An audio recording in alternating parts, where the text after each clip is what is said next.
How to reset camera settings on iPhone. Hey everyone, in this video, I'll show you how to reset your camera settings on an iPhone. So make sure to watch till the end and let's get started. First, close the camera app if it's open. Next, open your settings app. Scroll down and tap on camera. In the camera settings, find and tap preserve settings. Make sure all the switches here are turned off. This ensures the camera won't keep any of your previous settings like filters or modes. Once you've done that, you'll need to restart your iPhone to complete the reset.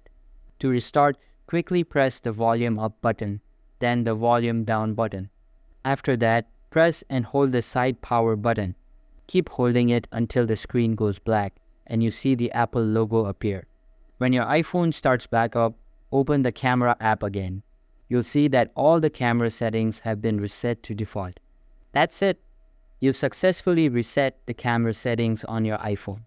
Thanks for watching. If you enjoyed this tutorial, don't forget to subscribe and like the video for more quick guides.